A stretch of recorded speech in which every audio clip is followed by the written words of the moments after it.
Welcome to this ICMA event on Climate Transition Finance, the Asia-Pacific Perspective. My name is Mushtaq Kapasi. I'm Chief Representative for Asia-Pacific for ICMA. Also, I should note that the Climate Transition Handbook, which we'll be talking about today, and a supplementary FAQ are available freely for download on our website. So the format of this webinar will be as follows. I'll first present the basics of ICMA's recent Climate Transition Finance Handbook. Then, we'll hear more from our speakers who have direct experience in Asia-Pacific. We'll learn more about how an external reviewer evaluates a transition strategy. We'll hear from an issuer who has formulated their own climate transition strategy, and also hear about one of the early innovative projects in climate transition finance. So let's get started. As many of you will know, ICMA has published the Green Bond Principles and more recently, the Sustainability-Linked Bond Principles, which at a high level define what a green bond or what a sustainability-linked bond is.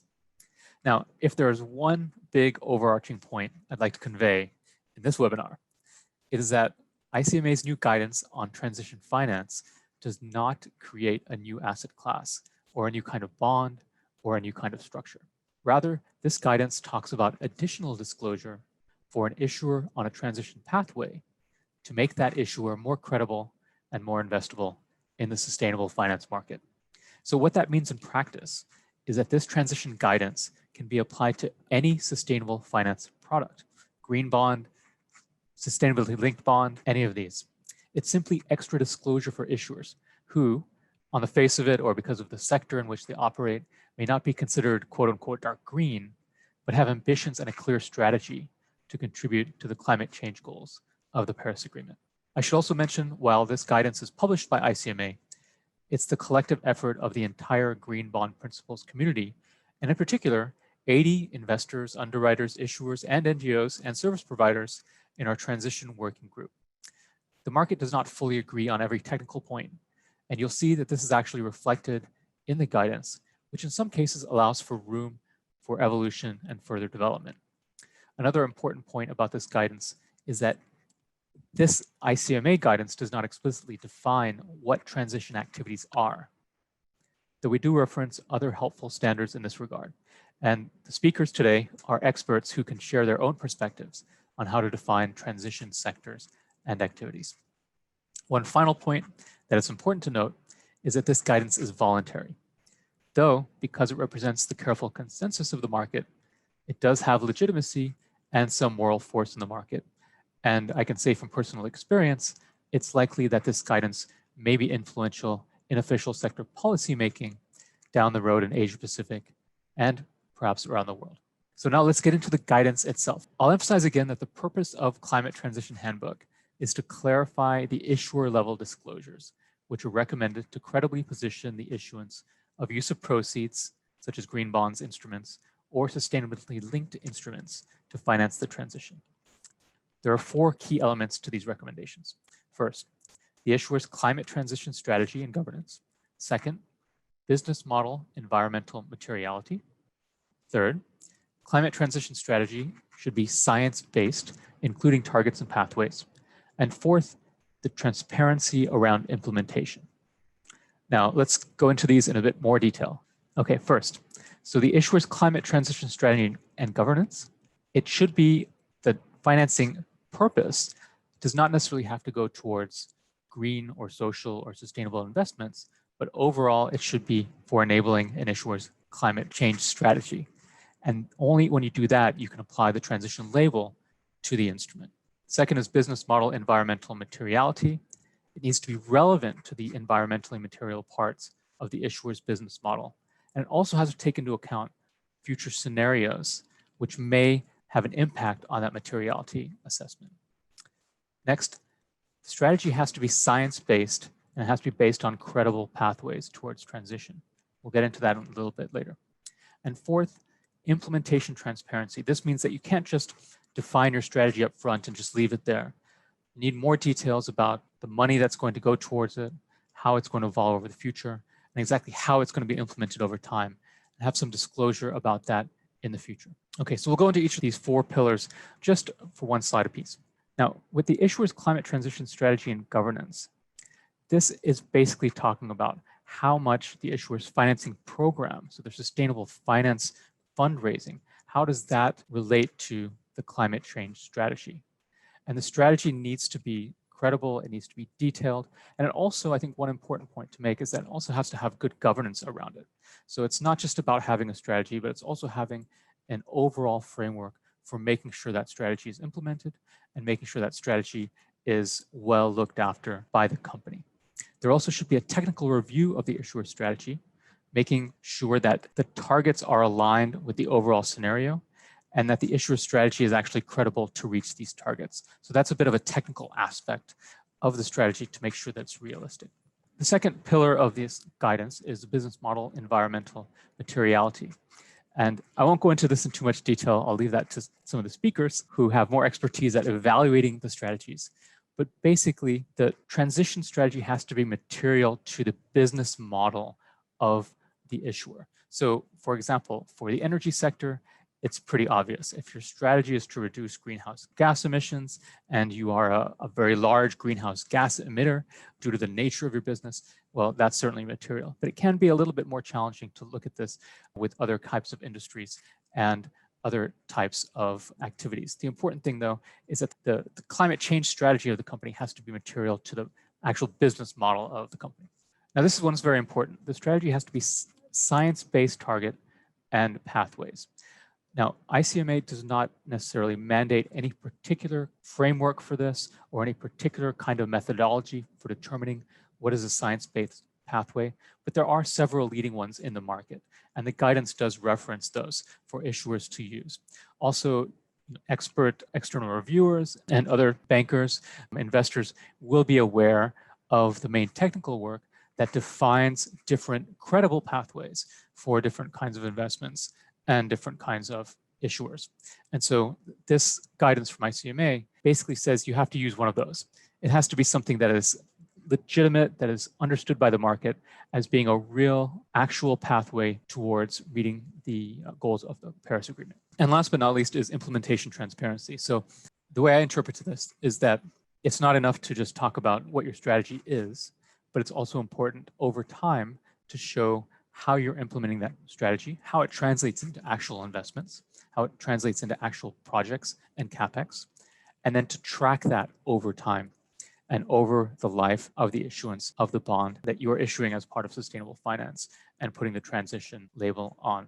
So it just has more detail over time about how that strategy is being put into practice. All right, so that is it for the overview of the Climate Transition Finance Handbook. I hope that's been helpful. Again, I just want to remind you that it's available on our website, and I do encourage all of you to download the guidance itself and read it for yourself. It's only 7 pages long, and we also have 4 pages of supplementary FAQs, so well worth your time. We've also published a Chinese translation, which we hope will be useful to those of you who are Mandarin speakers. So we're delighted to have as our guest today, Juan Che, Head of Corporate and Sustainable Finance from Vina Energy, which is a green bond issuer. We have Lisa Janassi, CEO and founder of ADM Capital Foundation, who's been involved in a very innovative project finance related to transition. We have Feng Hu, Sustainable Finance Research Manager, APAC for VE, and myself. So we're going to start with Feng to give an external reviewer's insights into transition finance. Of course, I'm sure you've worked with several issuers who may be on a transition pathway, may not be completely green, and you can share some of your insights here. My first question for you, Feng, is that the ICMA guidance references different leading taxonomies of transition projects. And these taxonomies continue to develop. So there's no one correct taxonomy for the world that ICMA endorses. But can you describe it at a very high level? I mean, how do you think we should consider the difference between green and climate transition? Can you also give some specific examples of sectors and projects that are relevant to Asia Pacific? How is the market looking at that right now? Thanks a lot, Mushtaq, for the question. I think the main difference between green and climate transition labels, green could refer to a wide range of environmental objectives, so including climate change mitigation. If a mitigation project uses a green label, it's really best used for low carbon and near zero carbon activities.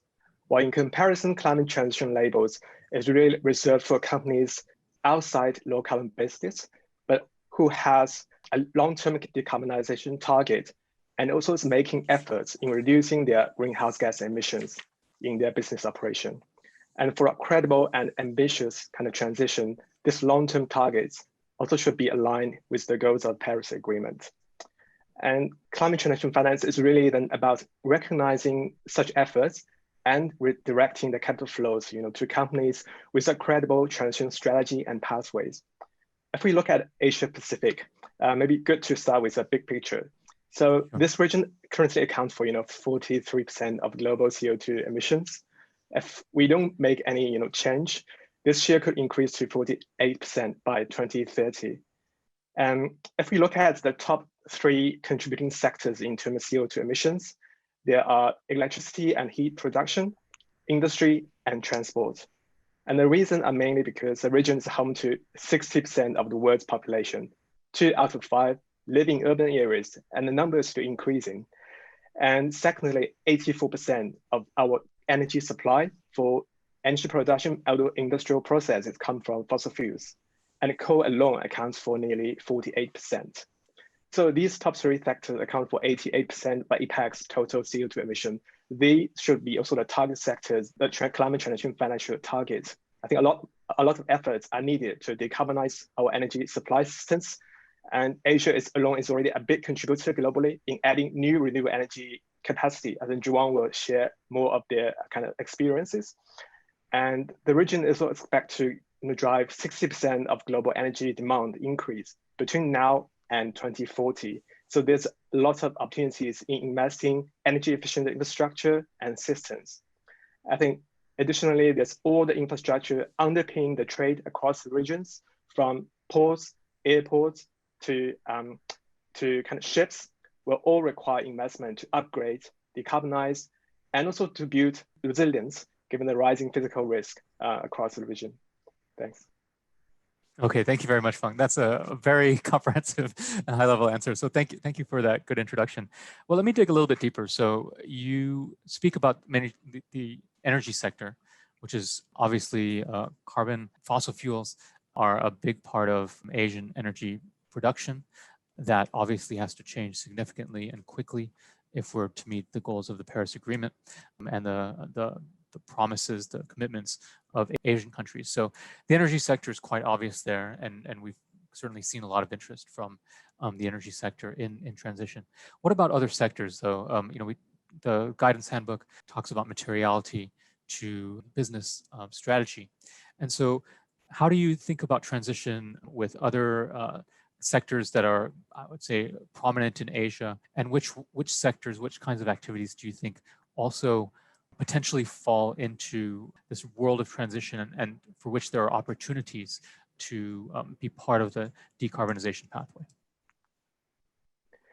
I think in terms of sectors, basically all the non-renewable energy production and heat production, industrial and transport, and all the urban infrastructure will fall into kind of transition sectors. I think you mentioned maybe for some issues in non-energy sectors, the measurement of their greenhouse gas emission could be challenging because, for instance, due to complex industrial process, or there's various sources of emissions that is very hard to monitor, and or there's maybe lengthy supply chain across different geographies, or there's a wide range of business activities. So all these could be a challenge for companies in those sectors. But I think no matter how daunting the task is, I think a credible climate transition strategy needs to have quantitative and measurable targets, and that's the first priority. And there are already existing standards and guidance, to help companies to monitor, estimate, and report on their greenhouse gas emissions, such as the GHG protocol and lots of project-specific methodologies developed under the Clean Development Mechanism, CDM, and as well as some sector-specific guidelines developed actually by international industry regulating bodies. So there's already lots of resources available for companies to tap into, monitor, to measure their emission impacts. And even if the measurement may not be comprehensive, it's still a good practice, to clearly communicate the scope and type of greenhouse gas they cover, and also the methodologies and assumptions they use in measuring and reporting the emissions. In terms of materiality, I think the basic principle as highlighted in the handbook is the activities covered by the climate transition finance needs to be the main drivers of the company's current and future environmental impacts, and also needs to be a financially material part of the company's current and future business models. And I think company can also refer to a lot of existing accounting standard to understand what does it mean by financial material for their business in different sectors. All right, okay. Yes, and again, the SMA guidance does not necessarily mandate any particular one, but there is lots of guidance in the market already. Okay, so that's very helpful. Now, another question for you, especially since you've looked at a lot of different companies and sort of analyzed them and evaluated the strategies, when you talk about credible, ambitious targets, I mean, how do you know when it's good enough? I mean, how do you evaluate a strategy as a whole against science-based pathways? Can you sort of walk us through a little bit of the detail and the nitty-gritty of how you do that, and particularly any points or any potential areas where a company strategy might trip up in this regard? I actually will recommend this handbook as a kind of good starting point, because it can really help the Q to check whether their kind of climate strategy has already adopted, relevant recommendations already included in the handbook. I think in general, to meet the goals of Paris Agreement. So according to IPCC, special report on 1.5 degree, it means reaching net zero carbon dioxide emission globally around 2050. And at the same time, significantly reducing emissions of other greenhouse gases, especially methane. So it's easier to translate this kind of broad target into country and maybe broadly sector level. But I think at an entity level, at a company level, the discussion is still ongoing around what it really means to be net zero or Paris aligned for a company, and how this could translate into a concrete transition pathways with interim targets. And then there are lots of initiatives kind of ongoing. I think two most well-known are probably science-based initiatives, SBTI, and transition pathway initiatives, PPI.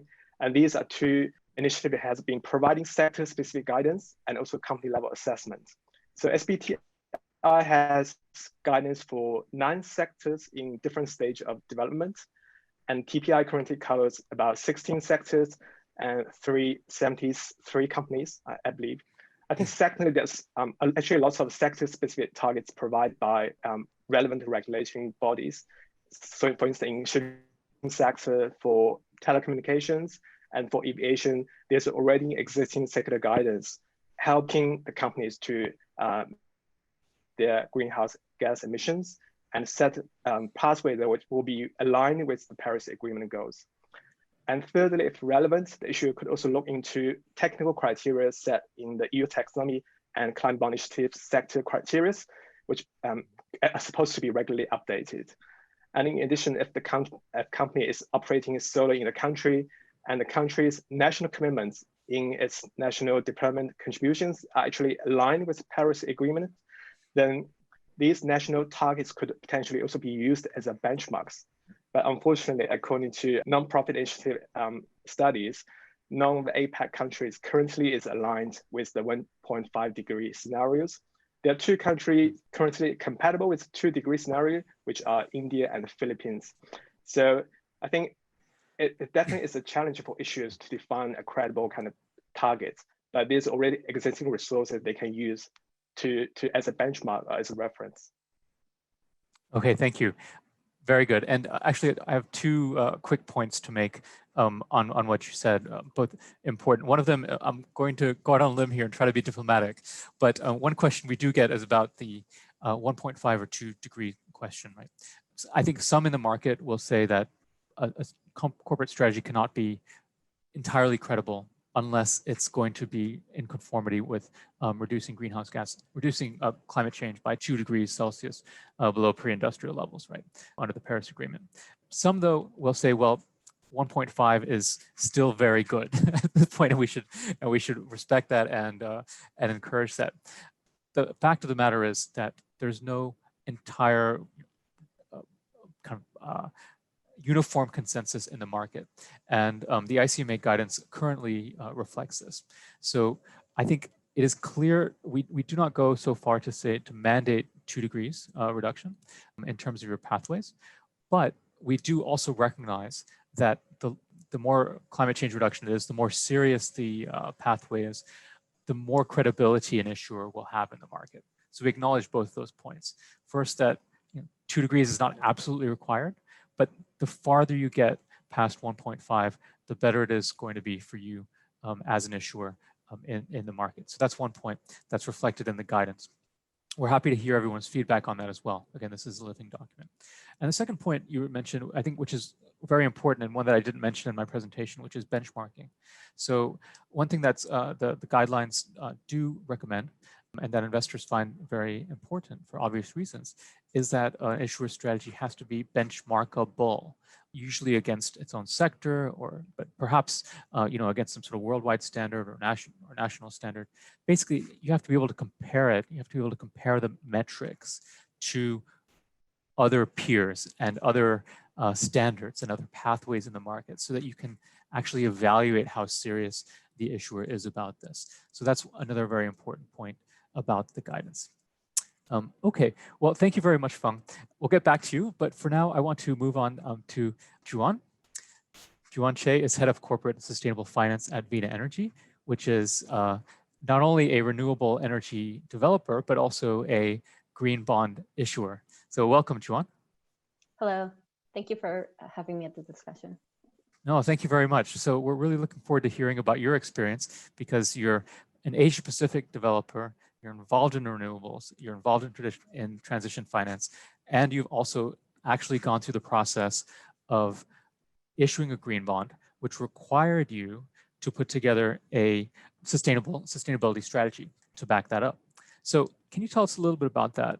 Your green financing framework, it explicitly highlights an intention to facilitate the transition to a low carbon economy. And this came out even before our guidance. So how precisely do you demonstrate that you're on a credible transition pathway? And how do you think generally about transition finance? Sure. No, thank you. And I think we've kind of begun the conversation by saying, that energy transition will play, the critical role in the transition to a low carbon economy, and replacing traditional fossil fuel technology with renewable energy will be at the center of that transition. And as you're saying, Vina Energy, as a developer, builder, and owner of renewable energy assets, our core business is all about facilitating that low carbon transition. So really for us, I think what the green financing framework does is, provide a clear definition and I guess compartmentalizing our various activities under the taxonomies of the green bond principles and the green loan principles, such as renewable energy, energy efficiency, circular economy, so that it's, I guess, transparent and easily digestible for our stakeholder community and the wider investing community. I think the specification and definition around project selection, how we manage proceeds, and how we report, it really provides a layer of transparency and accountability that's really required from our financial stakeholders. So it sort of gives them that visibility. And also, just given the market accepted practice of having second party opinion providers such as Vigeo Eiris needing to give independent opinions on our overall ESG practices, it really sort of encourages us as an organization to look beyond the immediate, I guess, core business of renewable energy generation and installing incremental amounts of capacity, but really look at all parts of the business, the S aspect, the social aspect. How are we sort of engaging our employees, our host communities? How are we building in a responsible manner? As well as our governance practices, really ensuring that transparency, which is critical in terms of earning the trust of our stakeholders in the overall market. Thanks, that's very interesting. And actually, one interesting point from there, again, that I didn't touch on in the original presentation, is that when you talk about your sustainability strategy, you mentioned other aspects besides merely climate change, right? You talked about kind of internal sustainability measures. You talked about your engagement with the community and so forth. And while those particular things are not necessarily required in a climate transition strategy, first of all, you do need adequate governance. So the G part of ESG is very important. But also there is an aspect which is quite, I would say, quite mainstream now among sustainable investors, that no matter how good your projects are from a climate point of view, from a environmental point of view, you do have to look at the social angle. So there's kind of a do no significant harm aspect to this, and you have to look at these things holistically and not just in terms of the climate transition. So this is actually quite important, and I would say more and more today. Now, just digging in a bit deeper into your sustainability strategy, what are some of the international standards on sustainability that your policy refers to? And Feng already alluded to some of them, but frankly, it's, for someone new to this space, it can be really confusing, right? I mean, there are pathways, there are taxonomies, there are accounting standards, there are disclosure standards. Maybe this is too much to ask, but how do you make sense of all of that? And for VIA Energy, how did you decide? What was your thinking in terms of deciding which kinds of standards were most relevant and useful for your strategy? I think for us, from a operational point of view, we're largely guided by the IFC performance standards. Given that, the infrastructure stroke project-like characteristics of our core activities, the performance standards are really most relevant because it covers a lot of just material issues, issues that are material for all our stakeholders at large. There's sort of land acquisition, preservation of biodiversity, community health and safety concerns. These are all sort of aspects that are sort of well and in a detailed level covered by the performance standards. So it was sort of, I guess for us, obvious sort of standard to look to in terms of how we sort of operate as a business. I think just more importantly, sort of where we're sort of evolving as a market. I mean, a good number of our banking partners are also aligned with the Equator Principles, are committed or outwardly public, EPFIs, Equator Principle Financial Institutions. And so the requirements under Equator Principles also largely align sort of with the performance standards, the IFC performance standards, along with a host of others, including sort of assessing climate risk and human rights aspects as well.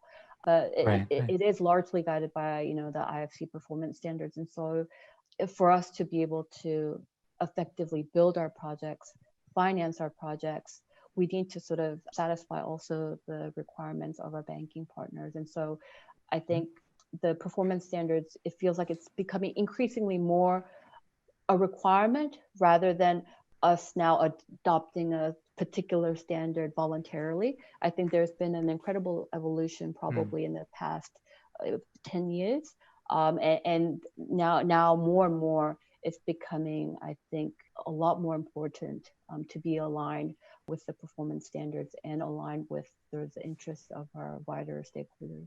Right. And yeah, that's a very interesting point, because one thing that we're certainly seeing is that now, well, maybe if you looked at the market a few years ago, even kind of 5 years ago, investors had their own ideas about what was important or about the standards that they thought were the most relevant.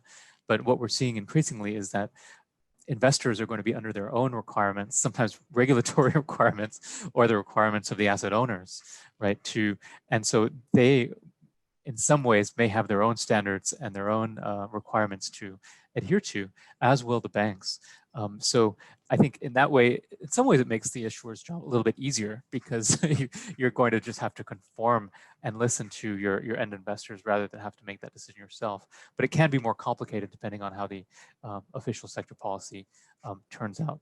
Okay, well, one last question for you for now is, what lessons have you learned from your green bond issuance? And your strategy is not new, right? So you've had some time to reflect it and for it to get some maturity in the market. What advice would you have for Asian issuers today, particularly in transition sectors, who might be considering a green bond or a sustainability-linked bond? If I to draw from our experience, and I think it was touched upon sort of the previous sort of discussion with Feng as well, is really don't underestimate the importance of reporting and proper communicating the proper methodologies around sustainability metrics.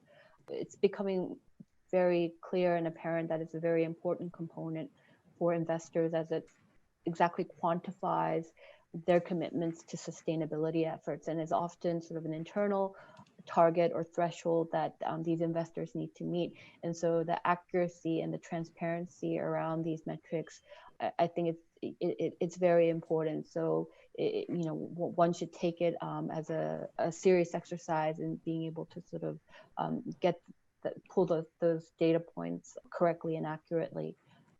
And sort of going to that overall point, the importance of transparency and just regular communication, really, it really doesn't end once the issuance happen. It's really a continuous dialogue about, keeping your investors informed, how the business is progressing, really earning the trust of your investors. That I guess is kind of drawing back to the whole sustainability theme, making that investment sustainable and enabling a company or as an issuer for future issuances as well. Okay, thanks. That's very eloquently put. And I think you've put your finger on the, if I may use a French phrase, the raison d'etre of this handbook, right? Why did we even do this? Well, the reason is that you have issuers in sectors that may not have the full trust of sustainability investors, or sorry, in sectors that may not have the full trust of those who are concerned about sustainability and climate change. And the best remedy for that is just more disclosure. It's more regular disclosure, it's more detailed disclosure.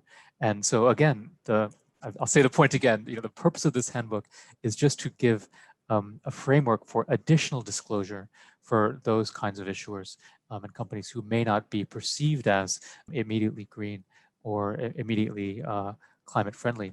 And even today, we have been speaking with issuers, speaking with investors, and there are different ideas about what is appropriate disclosure. Different investors want different things in disclosure. In terms of targets, in terms of product disclosure, in terms of governance. So really from ICMA, if I can make a recommendation to issuers as well, it's just that as much as you can possibly put in the disclosure to talk about the details of your strategy, really digging down deep, the better it's going to be for you in the end. Of course, that means it's more costly sometimes. Sometimes you have aspects which may be company sensitive information, and these are difficult questions that you have to answer and work out with your bankers. But generally speaking, for success in the sustainable finance market, the more detail you can offer, the better. Okay, we'll get back to Juan, but for now, I just want to move on to Lisa Ganassi, who's CEO and founder of ADM Capital Foundation. Welcome, Lisa. Hi. Thanks very much for having me. Well, thank you very much for being here. Well, could you just introduce yourself? For those who may not be familiar with ADM Capital Foundation, you're maybe not a household name in sustainable finance, or maybe you are in sustainable finance, but not in transition finance. Can you just tell us a bit about your organization and how you've been specifically involved in transition finance? Yeah, absolutely. Well, thanks for the question. Yes, so we are a Hong Kong based foundation, which I established for the partners of ADM Capital in 2006. ADM Capital being a private credit manager working in Asia since 1998, so long sort of deep partnerships across Asia. When we were established, the focus was on what was then considered sort of the hairy underbelly of Asia's economic growth story: soil, air, water pollution, resource depletion, and other issues that were sort of the environmental consequences, again, of that sort of economic development. Over time, our environmental program grew to encompass specific programs in water, air quality, marine ecology, land use, and the wildlife trade. So in essence, sort of climate and biodiversity, but we didn't talk about climate per se, because we felt that part of the challenge in Asia was getting people to focus on climate. The knowledge of climate had been limited. Well, there was a lot of knowledge around, but people weren't focused on climate at all. It was too scary and big and too far in the future. So it was a lot easier to talk about the sort of the tangibles that have those direct and immediate impacts on people's lives, as mentioned above. I do think, however, since that IPCC report in 2018, things are changing very fast, and there's a lot more understanding of the consequences of climate, the opportunity as well as the risk. And that's what we have chosen to focus on more closely, I guess, over the last few years. So in terms of our work on climate transition, I guess we focus on overall systems and the local transition pathways for such systems. Sort of perhaps best describes our work. In 2018, along with Civic Exchange, World Resources Institute, and local foundations in Hong Kong, we started something called Hong Kong 2050 is Now. And the objective was to indeed help build this sort of overall systems in Hong Kong towards net zero by 2050 with research, education, and action strategies. And last year in June, we released a report with those partners, released officially by Civic Exchange and World Resources Institute. And that identified the three sort of major pathways to decarbonizing Hong Kong: electricity, mobility, and buildings. That report is found on our website called Pathways to Net Zero Carbon Emissions by 2050. Not very imaginatively named, but there you have it. And since then, we have launched or are launching some deep dives in each of those areas to detail the specific policy and finance initiatives needed to lead the transition. So, how to build the ecosystem and what are the direct actions needed to achieve net zero, and how do we encourage government to follow an established pathway. At the same time, on the other side of the foundation, we've worked to deepen the ESG integration at ADM Capital, which really began with the establishment of the foundation. And finally, I guess the subject here, ADM Capital, not the foundation as much, but ADM Capital is a partner with BNP Paribas, UN Environment, and the World Agroforestry Center in the Tropical Landscapes Finance Facility for Indonesia. And that has a focus on the land use sector and on transitioning commodity supply chains. The objective there was to really try to elevate the discussion and finance for transition in land use in Indonesia specifically. Okay, great. Well, thank you very much for that introduction. And I do hope we will have a little bit of time to get into your general work in pathways and net zero policy. I think that's super interesting. But I do think that we'll first get into the weeds a little bit about, sorry, I didn't mean that, into the tropical landscape finance. I really didn't. Into the tropical landscape finance facility, which, as I understand, is the first sustainability project bond in Asia. I think that's correct. And if I'm wrong, I'm sure the delegates will correct me. So why did the TLFF use this particular kind of facility? Why did it use this particular structure? I think that's one thing that's going to be interesting to those listening today. Yeah, I mean, I guess I should provide the background first, so that you can sort of understand the pathway to the decisions that we made. So perhaps, as your delegates know, Indonesia is a country with the third largest remaining forest globally, the same time as the fourth or fifth largest emitter of greenhouse gases, depending on the year. And 60% of those emissions are from land use change. So we saw sort of a dual opportunity to use finance at scale to help protect habitats and biodiversity as major carbon sinks, and then to, of course, help provide finance that would stem the slash and burn agriculture and deforestation in the supply chains for our commodities. And obviously this is a big issue everywhere. And MNCs, multinational corporations who are buying commodities from Indonesia have made commitments to eliminate deforestation from their supply chains. But how you actually do that practically on the ground is sort of the big challenge. So we saw the opportunity there to support that transition really, and to work with the producers in Indonesia and also to support smallholders. Why? Because estimates are that nature-based solutions, as we call them, can deliver, or estimated to be able to deliver 1/3 of mitigation needed to reach net zero by 2050. So it's a really important, not only is it important for how we consume, important for supply chains, but it's also important in terms of sort of the bigger picture, how we're going to reach our net zero targets. And I think part of the challenge, perhaps that's not always fully taken on board, is when discussing this sort of land use challenge in places like Indonesia, is the sort of intertwined nature of climate and forest land use and livelihoods. So I think you could take an extremely controversial topic, palm oil, for example. Indonesia is the world's largest producer of palm oil, and it's responsible for 4.5% of the country's GDP. At the same time, it provides employment to 3 million people. And that's just directly. I think it extends to 12 million people if you look at the sort of indirect sort of connectivity of palm oil to the rest of the economy. And 40% of palm oil in Indonesia is produced by smallholders. So to expand yields as their palms age and become less productive, They might illegally open forest areas to plant more, and that involves burning. And that's a part of the challenge in Indonesia. For the companies, there's a moratorium on expansion of holdings into forested areas, but smallholders, it's a trickier topic because these commodities are so important to their livelihoods. So it is a critical source of rural income for people. So how do you expand? The problem statement becomes then how do you allow them to expand their yield on the existing land that they have and stop the deforestation aspects of production? And there has been, at the same time, there's been limited finance for supporting smallholders through this transition because of land title issues, because of already existing indebtedness, a whole range of issues, and they're considered, too risky to finance. So the government has created programs to support finance, but is similarly risk adverse. There is an effort to try and solve this problem, but even the sort of government programs want to see things like land title and no indebtedness before financing a farmer, quite right. So then the problem is, how do you work with the limited tools that you have in your toolbook, and how do you transition production to be more inclusive and free of burning and deforestation free? So it's not a small undertaking, but it's a critical one in a country like Indonesia, 270 million people, 17,000 islands, so it's quite dispersed. So the other side of the problem is, I think, in creating product or financial product to address this challenge, investors themselves think of nature-based solutions as inherently risky because they will by nature involve multiple partnerships. It's not just one financial structure, one bank, one partner anymore. That's sort of the old model, and that doesn't work. It's critical that you need to involve many partnerships into a financing solution, NGOs or a consultancy that can help provide the pieces of the puzzle that are missing.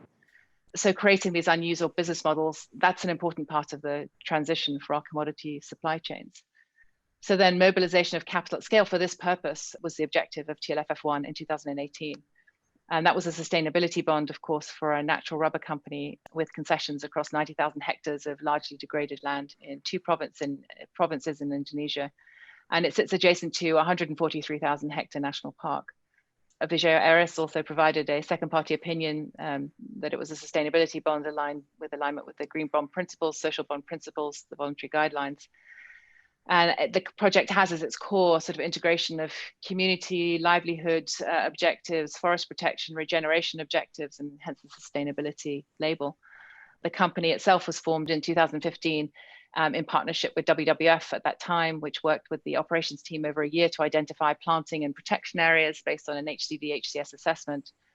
There was an extensive third-party due diligence, an environmental social action plan was created and enshrined in the loan documents for the bond issuance. And the company is committed to work towards compliance with IFC performance standards and has doubled down, of course, with no deforestation, no burn, no exploitation commitments. And there is an annual ESG audit to report to note holders on progress towards compliance. It was a blended structure, which made it also slightly unique. It benefited from a partial USAID guarantee. And that portion of the bonds, tranche A, was rated AAA by Moody's based on that USAID guarantee. Tranche B was sold without a guarantee, largely to impact investors, and the notes varied in length between 5 and 15 years.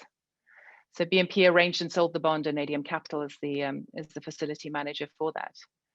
So it will take time, we believe, for these companies and landscapes to transition, and there are many challenges in terms of working in these sorts of complex landscapes. But we felt that it was important to try and take a step in that direction. And it's going to take, attitude change, finance incentives to make this happen, but it is a process that we felt was important to begin, regardless of challenge and risk. Sorry, it was rather a long-winded answer, but. No, extremely helpful and really informative. There's two points I want to pick up from that. One is you talked about, of course, palm oil industry, rubber industry, two very important agricultural industries in Asia that I think we all know, if we go to other parts of the world, are not regarded with the utmost respect and positive vibes. But I think what we realize in Asia, and I think what's potentially helpful about transition finance, is that it recognizes, first of all, that these kinds of companies can be on a legitimate performance pathway to reduce climate change, and I think really need the pressure from investors, work by people like Feng and yourself to ensure that it's not greenwashing, right? Ensure that they're on legitimate and very, very rigorous pathways. Another point which you alluded to, which I think is also very important generally, and not just in transition, but really across sustainable finance today, is the interplay between the environmental and the social factors. And it may not entirely work just to shut down the palm oil industry by fiat and move on. There are livelihoods at stake. There are smallholders at stake. There are entire social structures that are there. I happen to come from Texas, so I know this very well. I drive around the state, and there are real communities and real people that rely on the fossil fuel industry. And so whether or not that's good for the planet, I have to think very carefully about how to transition away from that when you're talking about human beings. So anyway, that's my spiel for today. But one other point I wanted to just make, which is more of a technical point, to reemphasize that you have a very innovative structure, blended finance, sustainability bond, and that's one thing that I like about not only the green and social bond principles, but also the Transition Finance Handbook, is that it applies to any kind of financial structure, right? Green and social bonds, all you really need is the use of proceeds. But other than that, it can be a sukuk, it can be a project bond, it can be anything. And with this transition finance guidance, it's all about the issuer and its own strategy, right? So it doesn't matter exactly what you're issuing, as long as it's sustainable.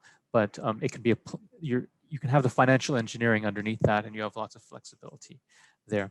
Okay, one last question for now, Lisa, and I hope we get a little bit more time to talk big picture with all of the panelists. Where do you see opportunities for similar finance facilities, this kind of innovative facility, in other areas of Asia Pacific? You talked about Indonesia, but what about the rest of the region? Well, I'm not sure why you couldn't. I mean, I'm not a financial engineer myself, obviously. I run a foundation, but in talking to our finance partners around the Tropical Landscapes Finance Facility and looking at other opportunities elsewhere in Asia, we are certainly looking to apply a similar structure sort of across the board. And the sense is that there's, with the right incentives, and that was critical in this case, that sort of blended component in these very difficult landscapes, where you have an MNC like we did, that was willing to step in with an offtake agreement or other support. There's no reason why you couldn't pick up the structure and use it in other sectors. But I would have to say that we need DFIs to really step up to incentivize the transition bonds, as USAID or now DFC did, to provide the guarantee. And we need the sort of risk capital that this provided. We had an impact investor that took $23 million of the 15-year notes, and that was a challenge to sell that sort of long dated capital without the guarantee. I mean, the guaranteed piece was relatively easy, but the unguaranteed piece was obviously a challenge. So we need that sort of risk capital to provide additional support to these types of projects and purchase those long dated notes that are required in this sort of sector to help this transition along. And what we've seen is that obviously the private sector is still uncertain about these sorts of products, and where there's price volatility, we're talking about the commodity sector in terms of the underlying commodity. And there's still relatively limited knowledge of the importance of the land use sector in particular, in terms of climate. So, but I don't know why we couldn't pick this up and use something similar elsewhere. Again, given the availability of risk capital and the guarantee structure that facilitated this transaction. Okay, well, thank you. Well, actually, that's not a bad segue to my next question, which may be my final question. You talked about the support of development finance and kind of more official sector, quasi-official sector institutions to help support some of these investments. So let's look at this very, very big picture. I, of course, am aware that many of the governments in Asia Pacific, many of the regulators, are looking closely at this space, seeing how they can encourage climate transition in their industries and in the financial markets. So I'm not saying that there will necessarily be policy measures or regulations on this, but there might well be. And it's certainly something that is being looked at and advocated by some in the industry as well. So perhaps, Lisa, I'll start with you, but I'd also like to hear opinions from Juan and Feng as well. What would you recommend?